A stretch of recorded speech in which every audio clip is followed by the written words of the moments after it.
The topic of our panel is the death of the desktop. When he was invited, this is the only response I got from Marcel. The death of the desktop. I remember it like it was yesterday. You see, I was there the day the desktop died. You look like an angel, desktop. Maybe that's where you should live, with the angels. Up in there, down there, clouds, you know?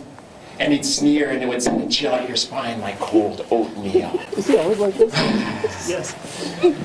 But if you read the Linux journal with, what was the column name? Cooking with Linux, the infamous Cooking with Linux. This is the guy. Next we have Aaron Seigel. He is the Plasma project lead. Next we have Adam McDaniel, who is with Jolly Cloud. Brad Haynes, aka RenderMan. Next we have Craig McLean. So the topic is the death of the desktop. Whatever that brings to mind, make it happen.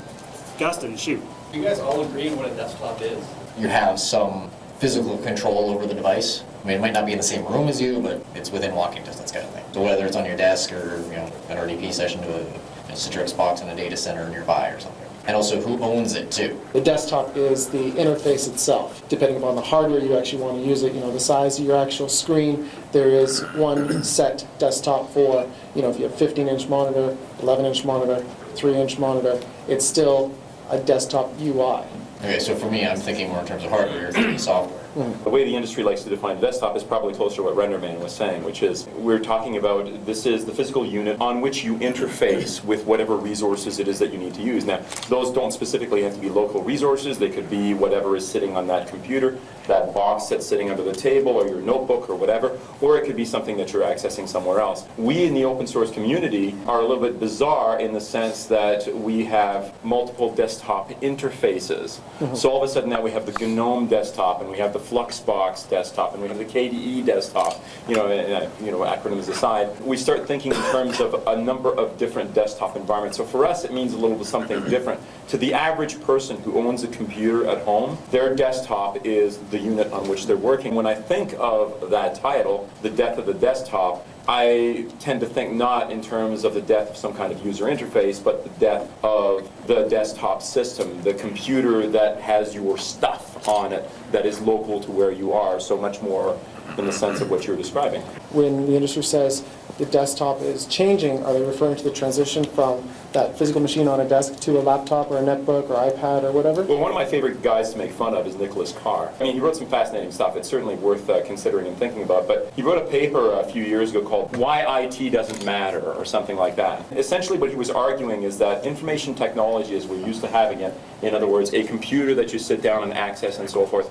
is dead. All information that we access on a computer system will no longer be in your possession, will no longer be in your control. It will be like a utility. I purchased this service that puts water into my house, that puts electricity into my house. His argument was that you would also purchase computing services from Shaw, Rogers, and that consequently your direct control over your desktop experience, over how you interface with the information that you access and so forth, would be dead. It would be no longer in your control. So an IT department in a company would no longer matter because it would be a utility and so forth. So when I think of the death of the desktop, I mentally go back to that article. I mentally go back to those arguments. Here's the interesting thing. So how many laptops and desktops, or what falls into the industry definition of desktop, do you think are sold every year?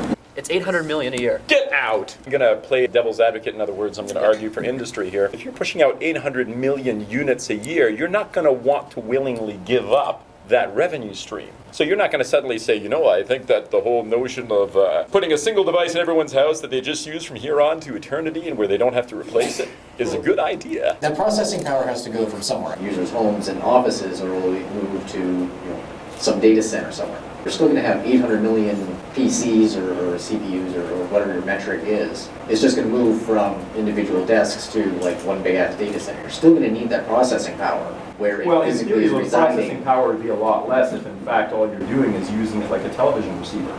You don't actually have to do any local processing other than... Yes, but that processing has to happen somewhere for your... And that would be theoretically in control of the data company. So perhaps the question should be the death of the personal desktop as opposed to the death of the desktop in general. Because, in theory, you're always going to have this stuff. But it's a question of whether you're in control of it, whether it's yours or whether somebody remotely is defining what you see and what you work with and how you work with those things. Like, is it a question about where the resource Or where is the ownership of data versus... That's what we want to hear from you. My desktop is my personal stuff that I have here, but is now my desktop my Dropbox? That is what a lot of companies are banking on. I mean, if you take a look at Google, for instance, Chrome OS is actually, quite honestly, it's a Linux distribution with a very minimalist window manager, which actually just brings up a web browser. So effectively, it's Google Chrome web browser and nothing else. So you've got Linux boots up, you get Google Chrome OS, you're connected to the network then logs you in to Google using your Gmail account. Okay, that's how Google Chrome OS works. You, in theory, have no local storage of any kind. You have no local applications of any kind. You have no personal definitions on what lives on this box. Your box is effectively a dumb terminal connected to the internet, accessing information as someone else defines it and stores it and so forth. So you don't even own your own, well, own is such a terrible word here. There is actually a bit more to Google Chrome than that, and that's actually one of our main design goals. Effectively, what Jolly Cloud is, it's going to be a jailbroken Chrome OS. You know, you still need to talk to an HTML layer to communicate to local hardware, like the network manager piece, in order to actually establish a connection. But the interface into network manager is still HTML5 within the still the same browser. So it's blurring the lines of, are you going out for that information, or is it something that's actually local? This is actually one of the main design goals of Jolly Cloud as well, also in the fact that we want to bring back the local content and to make it available through Dropbox and all these other different services. But the key... Presumably Ubuntu One and things like that as well. Same basic idea. The challenge here, though, is that in the market that they're targeting Chrome OS for, it's not your typical laptop or desktop machine. It's the smaller, thin client network. That's the piece where the traditional desktop is currently failing on, because programs like KDE, for example, is just simply too much to run on those low-end hardware. Would you like to address that? Yes, I will. Dear sir, that is the biggest steaming pile of bullshit I have heard in much time. Would you like the big gauntlet? So desktop analyst now. So this is the interesting thing, right? Is that you say that it's too heavy to run on a netbook, and yet we have it running on phones. So either the phone is more powerful than the machine you're thinking of. Let me clarify. Or take Ubuntu itself, Ubuntu Sure. Desktop Edition, Yep. Kubuntu, Right. if you will. Put that onto a netbook, Mhm. and it will not be running as efficiently as it can be. Now, what you're talking about, though, in terms of putting it on individual phones, they've already been optimized. KDE itself is not unrunnable, I guess, in a user-friendly fashion on those lower-end hardware. It's just that you need to optimize it for that hardware. what we did for netbook is we actually designed a netbook UI, and it's 99% of the exact same code that we have for the desktop workspace. 99% of the same code that we run on the mobile phones. The two things that really change are input methods and screen size. The actual difference between a netbook, a low-end laptop, and a high-end phone is shrinking almost by the minute. It's really not a hardware constraint issue so much. I mean, there's going to be less storage on your phone. Your netbook is going to be more aggressively tuned for power saving than your laptop, which will be a bit more aggressive how it chews through your battery. You know, it's not orders of magnitude kind of difference like it used to be. So you've got your use cases, what you use it for. So if it's something that you can easily put in your pocket, or if it's something that you can open up and have instant on really quick, if it's the kind of thing that it's not really a big enough screen to do content creation, but it's perfect for looking up when, you know, the next bus is going to come. It does change how you use it. Features in the software, in that case, need to adapt, to the use case, which is dictated by, largely, the input method and the screen size. Those things have to change. I've been working on KDE 4's workspace technologies. It has been designed to be scalable, and not just in the traditional sense of I'm going to scale the hardware requirements, which it does, but also in terms of I'm going to be able to take that same body of code and change the UI so that as I change the screen size and the input methods, the software that is the primary user interface still works. Now, put on our conspiracy hat for a second here. There's a reason why we're being fed the line that HTML is going to be the thing that saves us from the bullshit desktop. And this is what the answer is. Business model. Google has gigantic data centers, and they're trying to monetize the fixed investment in their data center. How do you do that? We create multiple revenue streams on that fixed cost. This increases your revenue without changing your bottom line too much. So they need to find a way to make you use their data center more in a way that they can somehow extract money from you or their advertisers in the process. People like Jolly Cloud, they're trying to hit a problem over the head, and doing a good job of it, by the way. I do like what you guys are doing. But a lot of these plays that are coming out are really about how do we create what is in the minds of the public a problem, which actually doesn't exist, and turn it into a business model. It's a way of working around the jailbreaking of humans that free software has done. Free software released us from the proprietary nightmares, and so now these other companies, like Do No Evil Google, we do a lot of great stuff with Google too, right? Google Summer Code, they're not horrible, but this is a great way for them to once again lock you into their service architecture. They try and do a lot of things to make it look like they're making it easy and open. Really? Open source Google Docs. Let me install it on any server I want. Will that happen? Likely not. Same with Gmail, of course. Same with Gmail. Well, their whole argument to that is just go to the URL. You've got it there. Yeah, No, but I don't. I don't have the software. I have the service. Right, That's- exactly. This is the business model that is driving, and the business case that is 100% driving everything behind the desktop must die mantra. And this is why they're pouring all this effort into doing things like being able to run native code in HTML5, improving HTML5. This is the humorous thing, right? Oh, we want to make it lighter and faster and better. So what we're going to do is we're going to take a blank canvas, throw a bunch of stuff on top of it to recreate something that looks similar and behaves similarly to the running on lower level framework. We're going to reinvent all the buttons and all the menus and drag and drop. When someone can make you drool about drag and drop In a browser. in a browser, realize that you've just been duped. It is a classic magic act, right? You go, look over here, magic coin. What they've told you is, look, the browser can't do that, but now it can. Drag and drop is awesome. And you're like, but dude, I had that in 1984 when I used my first Mac. What the hell? They've made you excited about something almost 30 years old. And they're using this as a way to try and convince people that what we need to do is throw away everything that we've been doing and start again for the express purpose of monetizing these, once again, very lock-in proof systems or services. And I think this is absolutely dangerous and really horrific. Now, you have a question. I know that. Well, just for a second, that is exactly what Carr's argument is on the whole thing. Now, he believes that that's actually going to be a successful ploy, that it's actually going to work, because you're going to want very much to subscribe to these services that somebody is doing, because then you don't have to worry about installing your operating system. You don't have to worry about upgrading. You don't have to worry about deciding which application you're going to run to read your email. Somebody else is going to do all those things for you. You can stop worrying about how difficult it is to use a personal computer now. Isn't that wonderful? You don't have to worry about upgrading either, because we'll upgrade for you. We'll tell you when you need to start using something else. And we'll teach you and we'll help you out, and we'll only charge you a small fee if you can't figure it out. I mean, there are tons of ways that companies are looking to make money by providing you with a desktop that they control remotely. Now, there are a lot of good reasons for having a desktop that's controlled remotely, particularly if you're a company that wants to make sure that your employees are running in the same environment. You don't want them to screw with your computers. It's not necessarily a good argument for all you guys sitting at home who are using systems that now you're going to be paying through the teeth for, because somebody else is going to decide how much it costs you to get that desktop operating on your system at home. I mean, I spend a fortune with Rogers every month for that goddamn PVR, which I hate, by the way, just so I can tape my shows on time. And that doesn't work half the time because it doesn't start at the right time, or it ends a little early or something like that, and then I have to go and download it off BitTorrent because I'm missing the first 5 minutes of the episode. But it's still a very expensive thing, and you continue to pay more and more and more for those services, and they sort of got you in that model. Gmail, who's using Gmail out there? Scary as hell. I actually want to be able to get my email. I want to be able to archive it. I want to go build back and search through it. Aaron also hit on it when he said, the concept is great. This idea of Gmail and apps on servers that everybody can access and everything like that. There are times where you're going to want to be the one to control. I don't know if it is a generational thing or just I'm an old security curmudgeon or something like that. But when I'm dealing with my data, what I'm responsible for, even with just any sort of customer service situation, if I'm dealing with somebody who's fixing my car, I don't want to deal with somebody on the phone 1,000 miles away. If somebody does something stupid, I want to be able to punch them. If you had access to the software, you could do it locally and do a local install for your business. And if it was your own cloud, it would be a jolly cloud. It would be a lovely cloud. What was the cell phone source? Danger. The danger. Oh, yeah. With their cloud going down.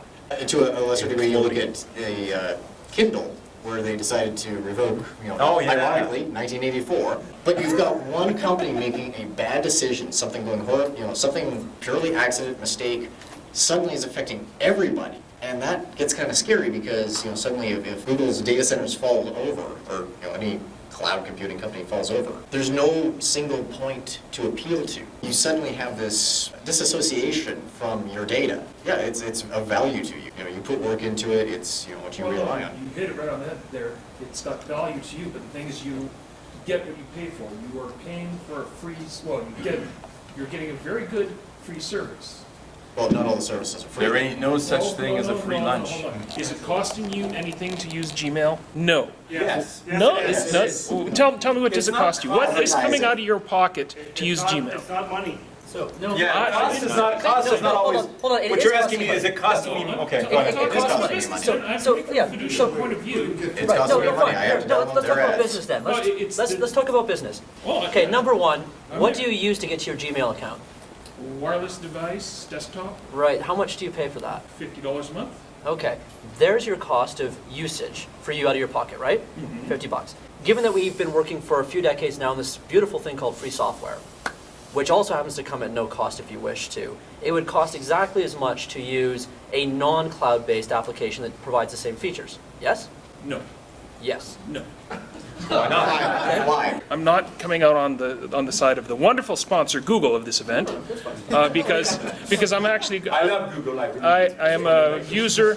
I'm quite a user of a lot of open source tools. I pay for my own secure email hosting, but the thing is for pure out and out, what I call fluff email, stuff that garbage content that I would really not care one way or another.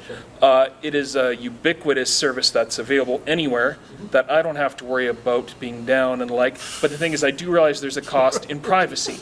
There is a cost in what they're getting out of data extraction to my own personal usage. But the thing is, the service they are providing is phenomenally well done. And it makes it's a very easy suck to be attracted into that. And I actually worry a little bit for the future of my kids, where they don't realize, well, what's the matter with using Gtalk and Gmail all the time when I'm trying to set them up with private email accounts? Well, then I can't use Gtalk to talk to my friends. See, this is a Actually, you point that can. I It's Jabber. It's an open source protocol. I have a fundamental problem with this whole idea that there's such a thing as fluff, and so it's okay. And therefore, Gmail, great, they're doing a great service, blah. When we're willing to accept that, yeah, if it's Gmail, it doesn't really matter, so we're going, it's a great service, they could be providing that same great service and actually provide the source code for Gmail so other people could run Gmail locally as well.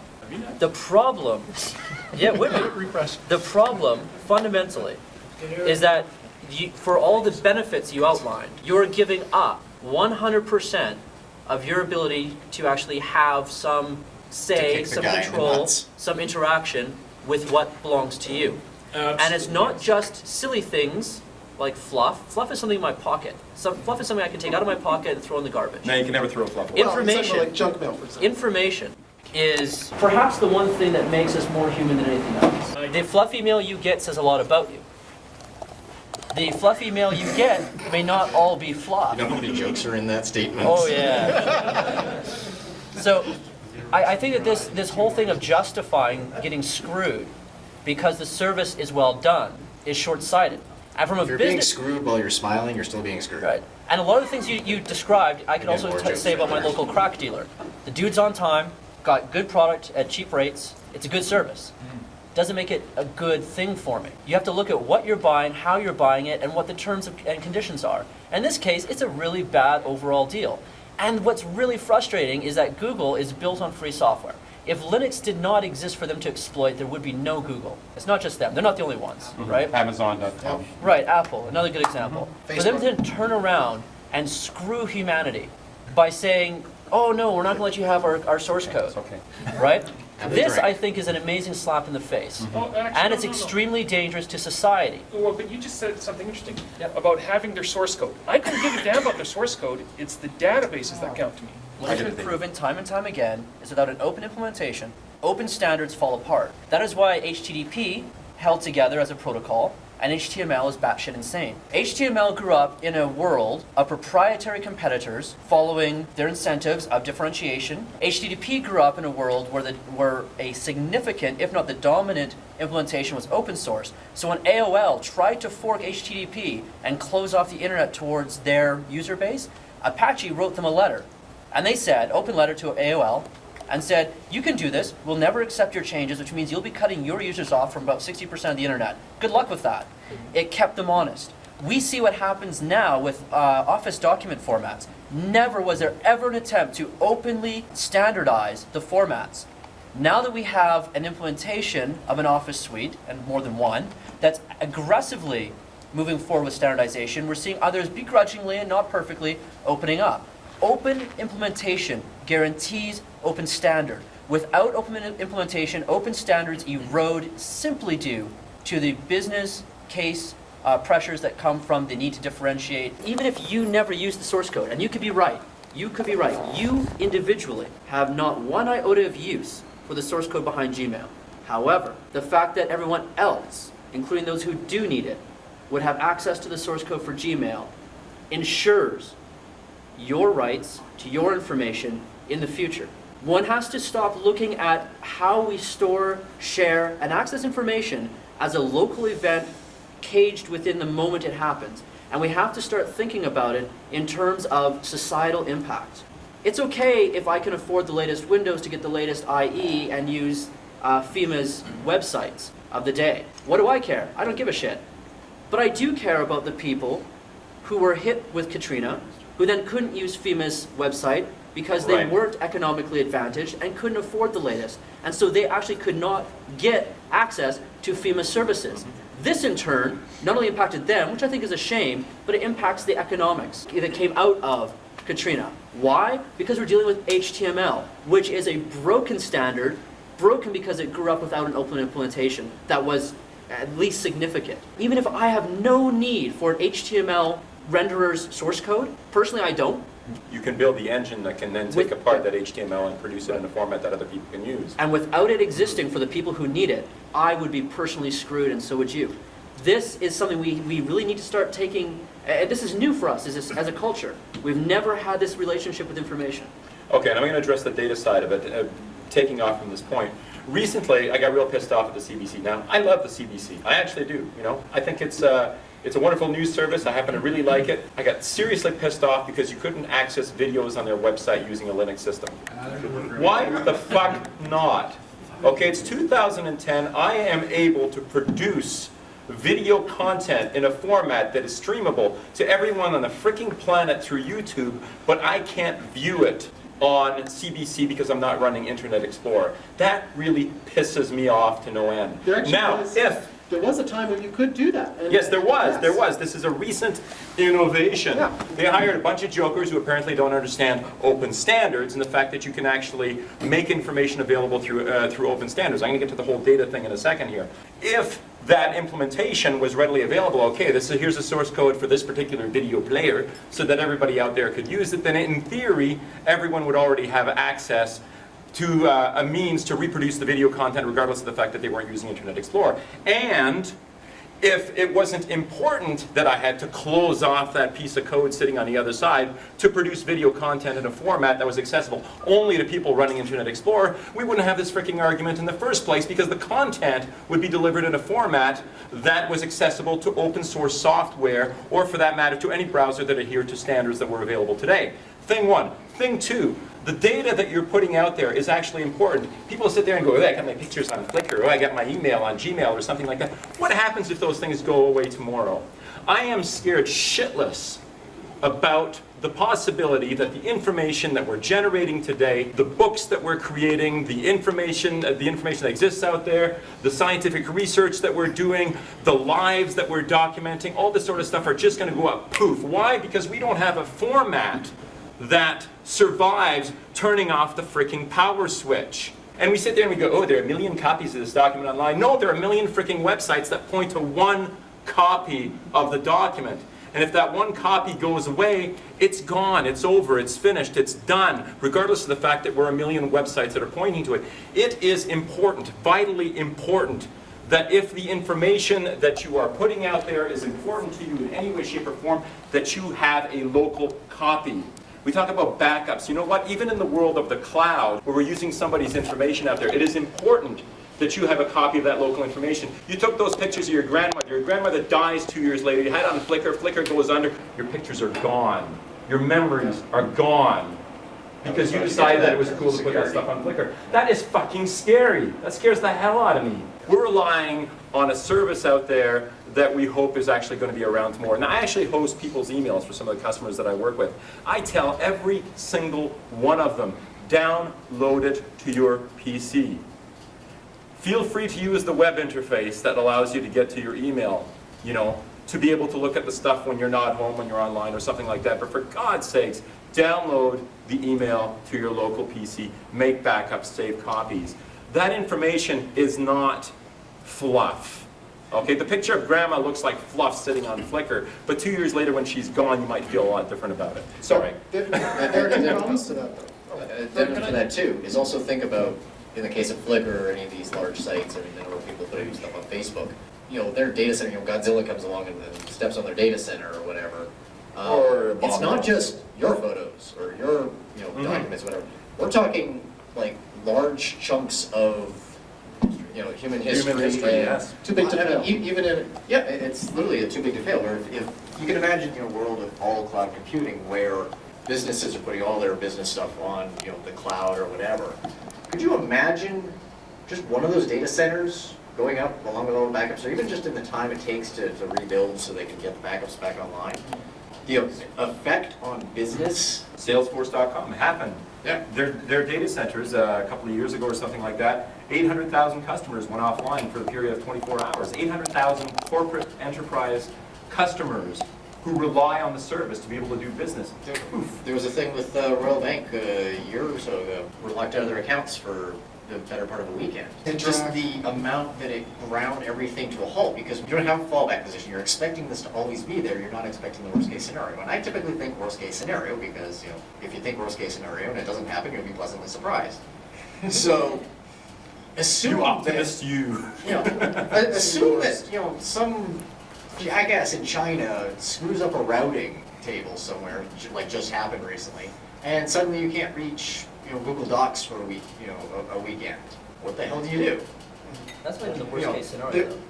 Oh, I know, but I'm just saying, this is a very real one. There are two problems with what you brought up, and I actually got personal experience with. Only each one. two? Only two. Wow. Look at it from the end user's perspective. Right? Okay. The first problem is synchronization. You've got grandma's picture on your local machine, you've got grandma's picture up on Flickr. That's great. You know that they're both there.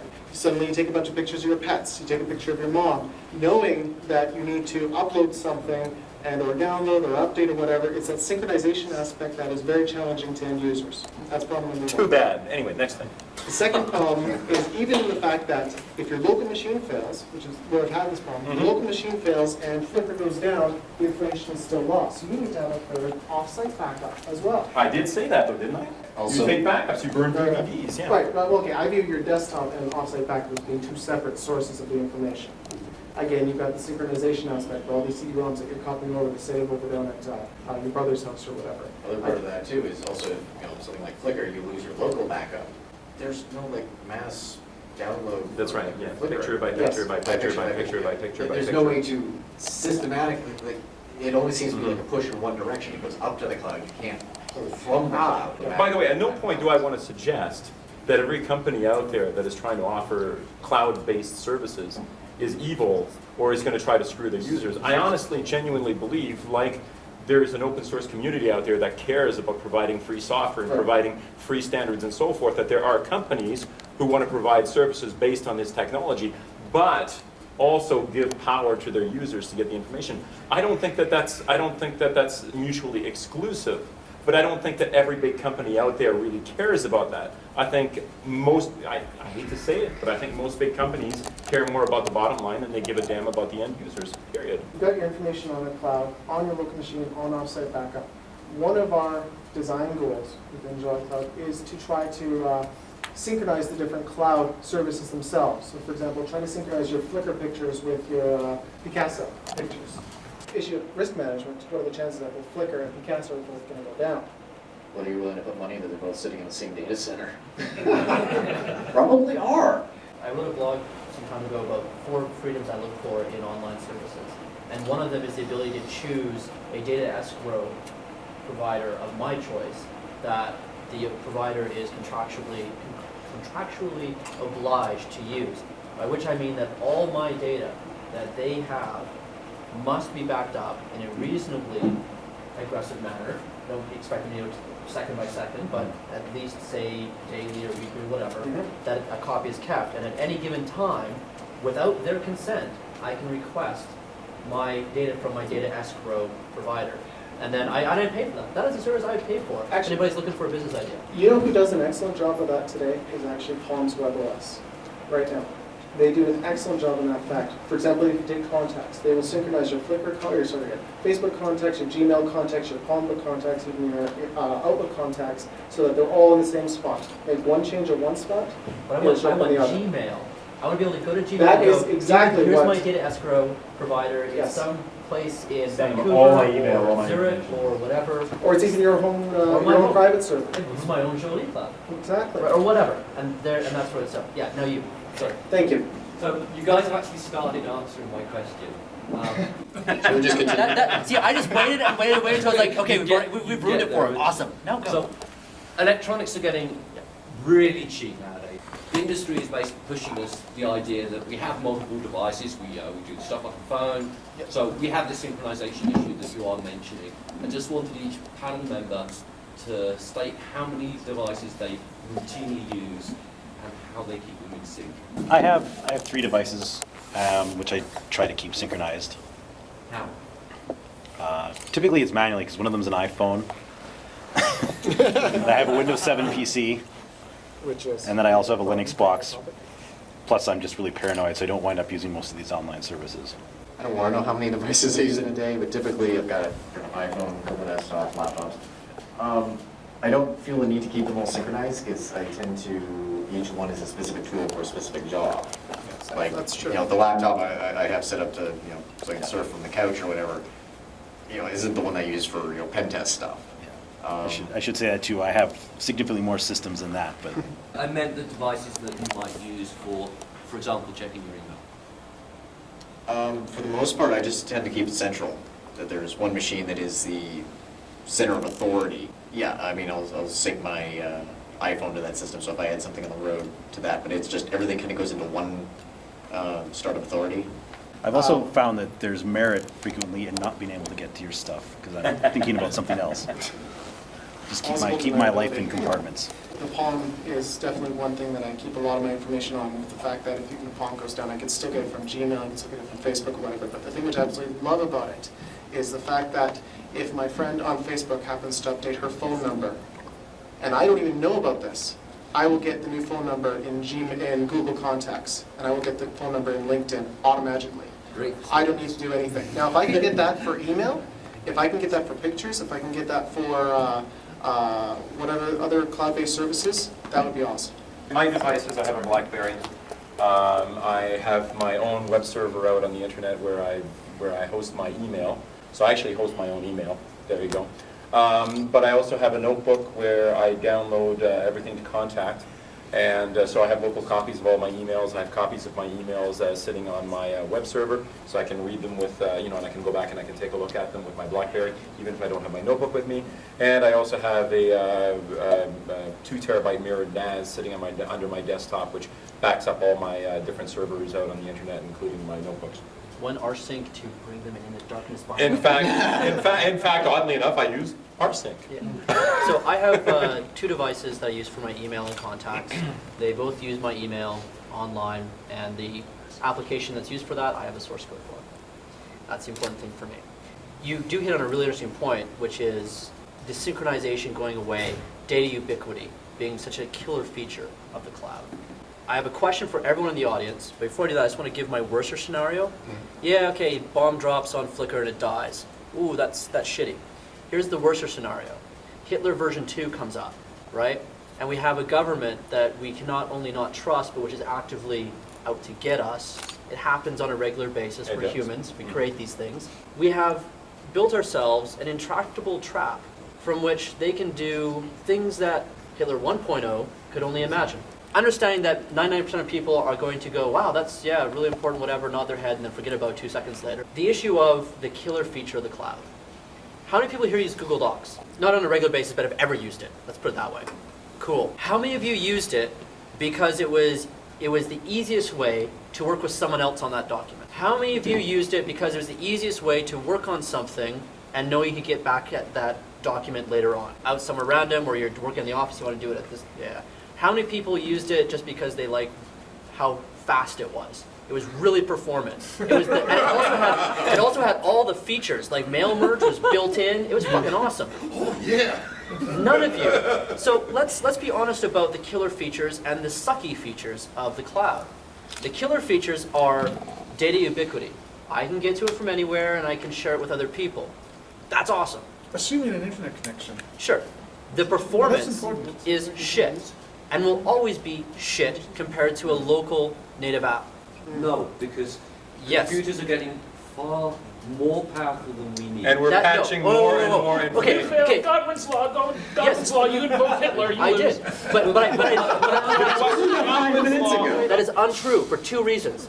Number one, my devices are getting smaller, not bigger. And what's the most important thing today when I buy a new device? Battery life. I don't want a 10 gigahertz monster machine because it'll last in my pocket for about 5 minutes. It doesn't have to. No. What I'm saying, doesn't have to be the electronics that are getting better and faster. The applications are getting better as well in the way that they do For things. every step forward that the HTML canvas takes forward, no matter how good the HTML engine gets, how good the applications get, it's always n more than a native application. But it is. I can jump through hoops. enough. It really is it good Is my enough? laptop fast enough? It depends on And the, this- it depends, wait a minute, it depends on the information that you're trying to pass through. This is the funny thing, right? When I asked, oh, was it because it's performant? People laugh. And what's funny is It's not performant now, but in a year's time, in 2 years' time, is it going to be sufficiently performant? Okay, that but there the is size of the pipes there are not is growing, no the size of the differential? pipes are not growing exponentially, but the Still amount not of raising data the that we're trying to patch through those pipes is growing exponentially. Nor are our CPUs growing at the pace they used to, in part because of battery life, but also in part because we're hitting certain technology barriers. This whole idea that we used to live with in the 90s, that tomorrow's computer is going to be so much better than this one, right for the computer 3 years from now. That's what we used to all do. That era, for right now, until something magical happens, is gone. We have to write for yesterday's computer. Literally yesterday's, right? The one I bought in the store yesterday.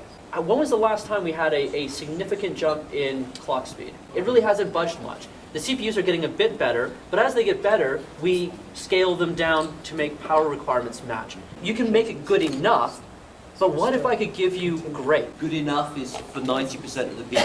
Yeah, but good enough is so, good enough no. today, but not necessarily This tomorrow. is why people lust after the iPhone or an Apple product. Because Apple, Steve Jobs in particular, is not satisfied with good enough. He wants fucking magical, right? No, They he just want wants shiny. you to buy a device. No, I'm not talking Oh, about but he's going to motivation. provide you with a magical No, device.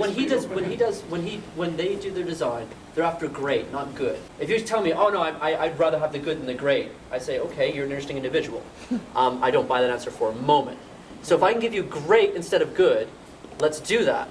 Now, great would be having the features, functionality, and performance of a local application with the amazing ability to have my data wherever I want, sharing it collaboratively, even editing it collaboratively. What I think we really need to be focusing on in the whole cloud concept is forget the whole, does it belong in a browser? Let's take the killer features, data ubiquity and social computing, and merge that with the best software we have right now, which is native software, and always will be. And not necessarily software written in C++. I showed the JavaScript stuff the other day. That's great. You can write in really simple, dumb languages, right? And get tremendously great results, but not on a web canvas. We need to stop. It's a square peg, round hole kind of issue, yeah? We need to stop doing this. We can get great. Great comes from actually taking the next step and going, everything we learned from the web browser, that's an experiment. And now let's do it for real. The services aren't tied to being in a web browser. No, they're not. Exactly. And that's where we can go from good to great. I think we're being wrapped up here. We're, I think, an hour and 15 minutes into our discussion.